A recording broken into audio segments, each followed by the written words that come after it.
All right, hi everybody. So in this video here, we're going to be taking a look at the inverse transformation. And so what the inverse is, it's the function that undoes another function. So you'll have a function that will take a step forward, let's say. It does something to a number to produce this output. The inverse function is the one that goes backward, that takes that output and then spits out the original input. Okay? And it's important that we have these functions that can do that. Sometimes those functions are quite straightforward. Sometimes they're not. Sometimes it's quite difficult to undo something. Now, for us, for our purposes here, when we go through this, we're going to have two bits of notation here to identify the inverse. The first one there, we're going to use typically if the inverse is a function. And then we would use this one if the inverse isn't.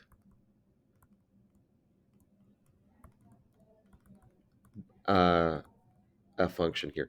But having said that, we're not going to be too picky about the notation because that's really not the point of this at this point in time. This is just a really kind of a quick introduction to this idea of the inverse. Turns out that what the inverse is it's a reflection of the original function in the line y equals x. Because let's think about it here. If I'm going to swap my input and my output, that means I'm basically swapping the x and y. And that's what you're going to see here in our replacement. We're going to swap x for y. So going back to our original function, we're going to take the x, put it there. We're going to take the y, put it there. Okay? Then we're going to solve for y. Now, if you think back to previous lessons here where we've looked at reflections, the line that we reflect over is always the line of invariant points. Okay? The points that don't change when you make that reflection. So in this case here, if the x and the y are the same, right? If you've got a point, let's say over on the side here, that's a comma a, if you swap that to get a comma a, well, nothing's changed. That point has stayed the same. So that's why that line is the line that we're going to reflect things over. So here's our replacement. We just took a look at our notation here. Oftentimes we're going to solve for y. As soon as we do that change, we're going to swap x and y and solve for y. When we can. Sometimes it's a little bit difficult to do that, and sometimes we have to fiddle with it just a little bit because it's not always easy to solve for y. And then here's our mapping. X comma y is going to become y comma x. We're just going to swap the two coordinates there. So like it says here, it's the reflection in the line y equals x. Invariant points are going to lie on the line y equals x, where their x and their y coordinates are the same here. And just like it says here, the steps that we're going to follow here, we're going to interchange x and y and solve for y. Now, sounds pretty straightforward, and for the most part it is, but there's a couple of things here that are going to cause us a little bit of a problem, kind of just logicking things through a little bit. I'll show you in a moment here. Okay, so let's start looking at some examples here. So this first one here, this is actually quite straightforward. So f of x is basically just a set of points, 2 comma 4, negative 1 comma 6, 3 comma 3. So what would the inverse function look like? Well, it's going to be the set of points. All I'm going to do is swap the x and the y. That's it. It's nothing more complicated than that. Notice, however, the invariant point. Okay, notice that invariant point there, 3 comma 3 stayed the same. Okay, so now let's take a look at the graphs here. It says graph the inverse function of each. Okay, so I've got a line here. So what I'm going to do here is I'm just going to pick a bunch of points on the line that are easy for me to identify. So this one right here, for example, is the point negative 3, negative 5. It's going to become the point negative 5, negative 3.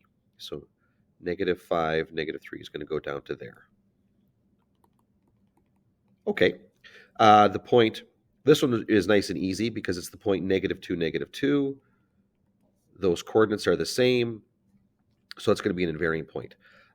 This one right here is the point negative 1 comma 1, so it's going to be 1 negative 1. It's going to go right there. Then the point 0 4 will become the point 4 0, and I can kind of see what's going on here. This is probably enough for me to say, oh, okay, that looks like it's going to be the straight line that looks like that. There we go. Ugh, and I'm not particularly proud of that. It's kind of a curved line there, but you get the idea. And there we go. And you can see how it's reflected. So every point is kind of jumping over that line. Or actually, it would have gone the other way. The line y equals x. Here, this one right here, take a look at what's going on here. I've got 0, comma 3 is going to become the point 3, comma 0.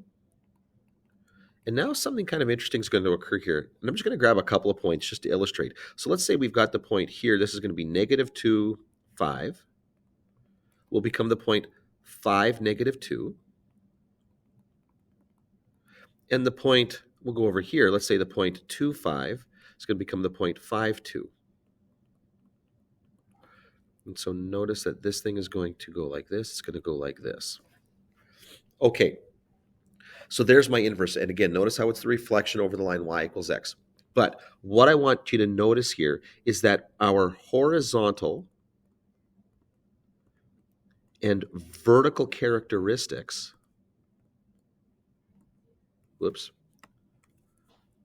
characteristics, oh, I'm running out of room there to write that. I'll write this again. Horizontal and vertical characteristics swap. So in the original, notice how this one opens up in the positive vertical direction. Now this thing opens to the right in the positive horizontal direction. Okay, so think of it like this. The domain of my original here was x is an element of the reals, whereas my range was going to be y is greater than or equal to 3. But here, my domain is going to be x is greater than or equal to 3, but my range is going to be that y, is an element of the reals. So these properties swap. Notice that the y-intercept swaps over and becomes the x-intercept. Okay, and that makes sense if I'm swapping the coordinates here, but I really want you to catch a glimpse of this. We could have commented on that a little bit earlier on when we were talking about swapping the x and y coordinates, but here you really see it, where this horizontal and these vertical characteristics, these properties of the graph, swap after you take the inverse reflection here.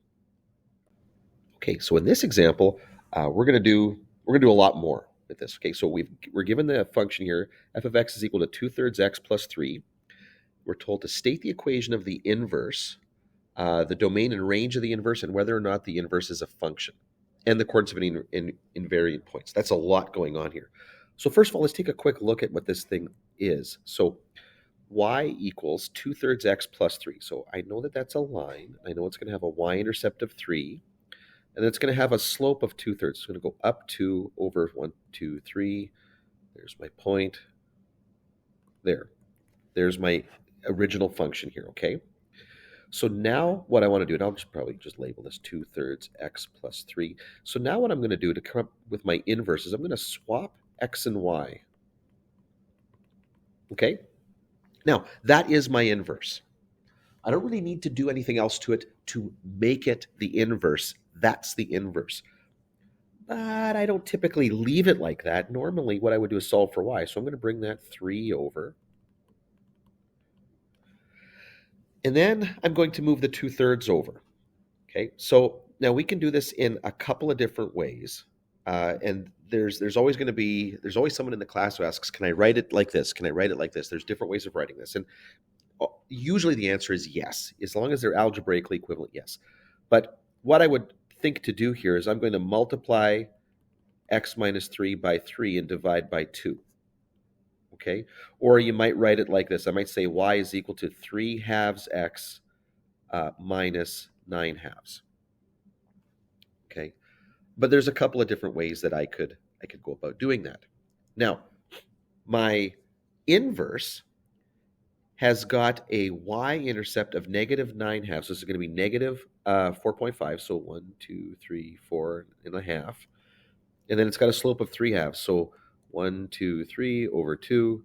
So it's looking something like that. And so there's my inverse. And again, my diagram is not great here. But it does kind of help me visualize what's going on here. I know that my inverse is a line. So I know that the domain of my inverse is going to be all reals, and I know that the range of my inverse is going to be all reals. Is the inverse a function? Yes. In fact, the only line that isn't a function is a vertical line, one that has undefined slope. So this was going to have an inverse that was a function regardless, okay?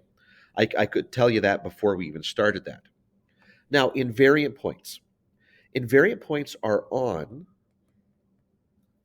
are on the line y equals x. Now, there's a couple of ways I can do this. I now have two functions here that I know are going to intersect they're going to intersect each other, but they're also going to intersect on the line y equals x.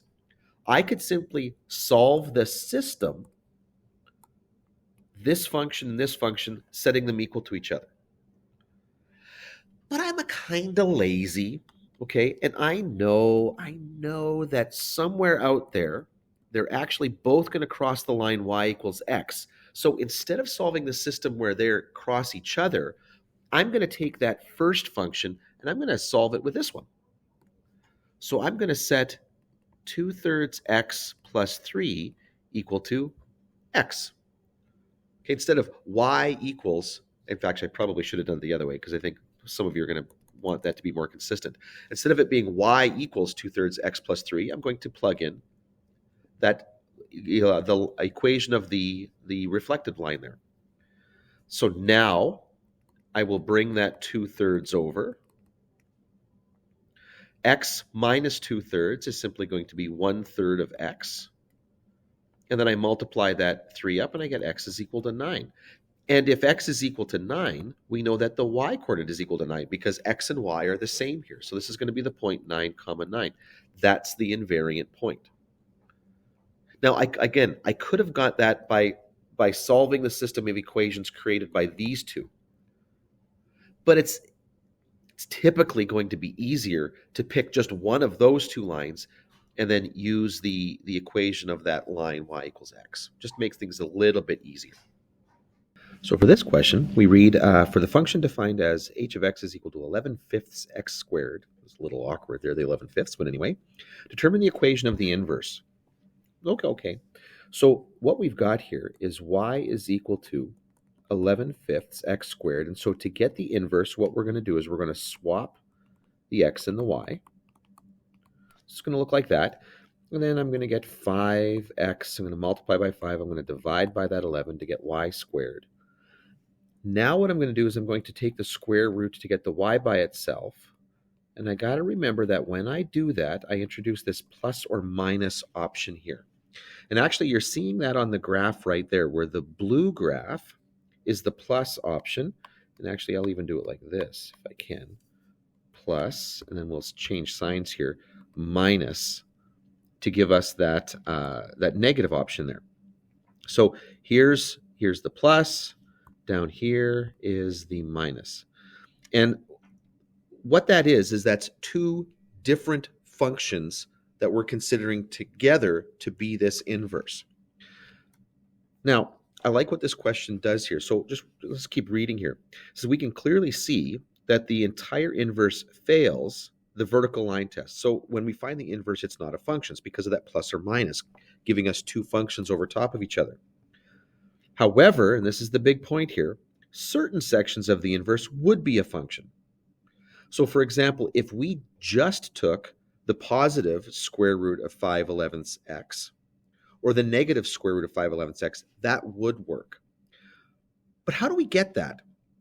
Okay, how do we get that? How do we force the inverse to just be a partial kind of graph of the whole inverse? How do we grab that functional part out of it? Well, take a look. It says we are sometimes asked to restrict the original function's domain. In other words, we're only going to take a certain portion of it. And so take a look at what we do here. Which domain interval, h of x equals 11/5 x squared, produces the positive square root 5/11 of x? So what we're saying here is, on the original function, which is all black here, which part of that domain is producing this part right here, the blue part? And the answer is, and you just got to look at it here, the answer is that what we're seeing here in that blue part is it's the part of the parabola that kind of reaches up in the positive y direction. So in the original, because I'm swapping the x and y properties, it's got to be the part of the graph that reaches into the positive x direction. So what's happening here is it's got to be this part right here on the original that is becoming that part right there. And actually you can see it if you look at how it reflects over the line y equals x. Okay, so what's happening here is it's the part of the graph, okay, to the right of the vertex. So the vertex is the point 0, 0 here. If we take and restrict the domain to just the part of the original graph that's to the right, so in other words, we ignore all of that and we just take the part to the right, when we invert it, all we're going to get is that blue part. Now, if you want the part that's below the x-axis here, that's the part of the graph that's over here. That's the part of the original graph that's to the left of the vertex. And when it gets inverted, it becomes that part that's below.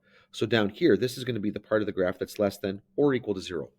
Now, notice that I'm including 0 in both of those intervals. It's because the vertex is the one point that's kind of in the middle of the whole thing. Every point here, if we could look at it this way, every point here has another point kind of the mirror image of it on the other side of the axis of symmetry. So because those 2 points are, let's say, horizontally opposite each other, when we form the inverse, they are going to become vertically opposite each other. And that's why we are not getting a function when we find the inverse. So what I need to do is I need to get rid of that pairing up of those points. So every point along the parabola has its mirror image, except for the vertex. The vertex doesn't. There's only the one vertex, which is why I can include it in those intervals there. It doesn't have a partner there that's causing the inverse to not be a function. Now down here it says sketch the original and the inverse functions and state whether or not the inverse is a function. So what we're going to do here is, here's our parabola. Okay, we're going to restrict the domain to being where x is greater than or equal to negative 0.5. Well, let's say that I'm going up by 1 like this. So this is negative 1, negative 2, negative 3, 1, 2, 3. So this is where negative 0.5 is. And so I'm taking the graph here, and I'm going to invert. I know I've got that slightly backwards here. I'm going to invert that part right here. So now what I'm going to do is I'm actually going to erase the original part of this, and I'm going to find the inverse of that. Now, that means that first little blue part is going to go down like this, and the red part's going to swoop up like that. Is that a function? No. No, because it's including parts of the graph that are on either side of the vertex. So I'm including points that are horizontally kind of mirror images of each other. And so when you invert it, they're going to be vertically mirror images of each other. And I don't want that. So not a function. Let's go over here. If I, again, take my same kind of scale here, 1, 2, 3, go back to negative 1/2, and I cut it here. Actually, I'll do this in red this time. Cut it here. And this time, I'm only taking the part of the graph to the left, so I can get rid of what's left here. I've only got that part. When I invert that, it's going to look like this. It doesn't have that pair that would be, the original doesn't have that pair of horizontal points opposite each other that would invert into a pair of points that are vertically opposite each other. So yeah, that is a function. That one works. And if I go over here, here's my parabola, negative 1, negative 2, negative 1, negative 2, negative 3, and then 1, 2, 3. Now here, my scale is greater than 2. In fact, I'm going to redraw my parabola just so that it's a little easier to see what's going on. If I start at 2 here, I'm including this part of the parabola here, so now I can get rid of what's left over. If I invert that, it's going to end up looking something like this. Okay, and again, because the original piece of the parabola that I'm looking at doesn't have its mirror image included with it, the inverse doesn't either, and so yes, that would be a function. So basically, think of it like this. If you've got the vertex right here, if I cut the domain to the left, if I cut the domain to the left, then my domain has to keep going to the left. If you cut it on the right of the vertex, then my domain must continue to the right. I got to move away from the vertex if I can. If I cut it right on the vertex, then I can kind of go either direction. It won't matter. Okay, so now this question right here, and the following questions are actually going to get a little bit easier than the one that was just previously done here. So this one here, sketch the graph of the inverse on the same grid. Okay, let's just do that. And so the way we do that here is we take kind of each point, and we're just going to flip the coordinates. So this one here was the point -4, -3. So it's going to become -3, -4. This point right here is the point -1, 2. So it's going to become the point 2, -1. And I'm just going to connect the dots. I can do that a little bit better. The next one here, this horizontal line goes to the point 3, 2. So it's going to become the point 2, 3. I'm going to go straight up and down. That horizontal line becomes a vertical line. The point, what do we got here? 4, 4. That is nicely going to become just the point 4, 4. That's going to stay right there. And then way down here, the point 5, -4 becomes the point -4, 5. And then I connect those dots. And there we go. So state the domain and range using interval notation for the inverse here. Well, our domain is now going to go from, it looks like -4 all the way up to +4.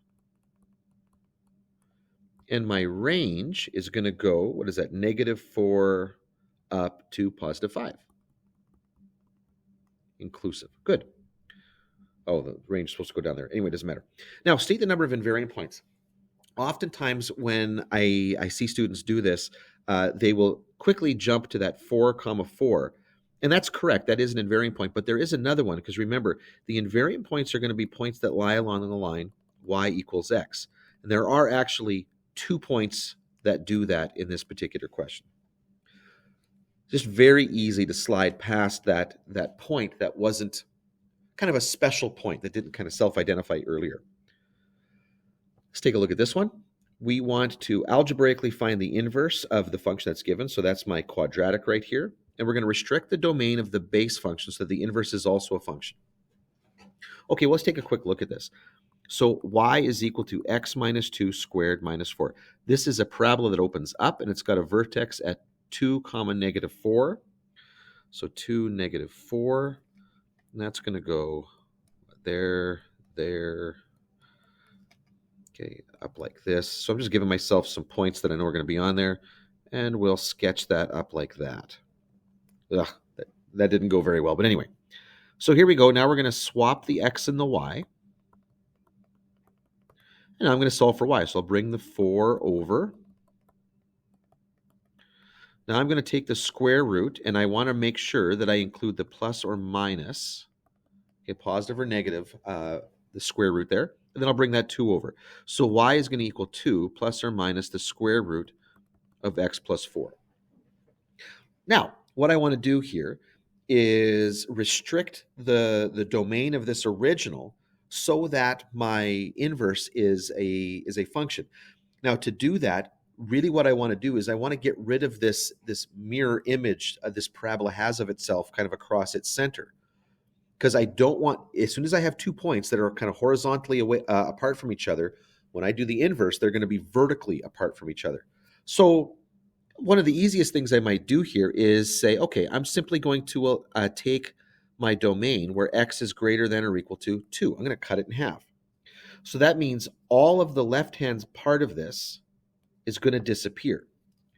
And so if I get rid of all of that, get rid of those points there, if I take this and invert it, okay, that point 2, -4 is going to become the point -4, 2. And then my corresponding points are going to jump up like this. And so now, there we go. And notice I cross the line y equals x. It's a function. And my function is going to be y is equal to 2 plus the square root of x plus 4. This is the inverse function that I'm working with. If I had gone to the left of the vertex, then I would have been looking at 2 minus the square root of x plus 4. Okay? Now, one last one here. The graph of the function is shown in the diagram. What we want to do is find which one of the following represents the inverse. And the easiest way to do that is just to go across this original function and draw the line y equals x. And notice that we're hitting that line there at the origin, and it looks like we're hitting it here as well. And so if I flip this graph over that line, okay, starting at the origin and going to the left, the original graph kind of goes above it and then crosses down below it. So my inverse is going to cross below it and then go and cross over it. And that corresponds, even though my diagram is terrible, to graph number 3. Okay, and there you go.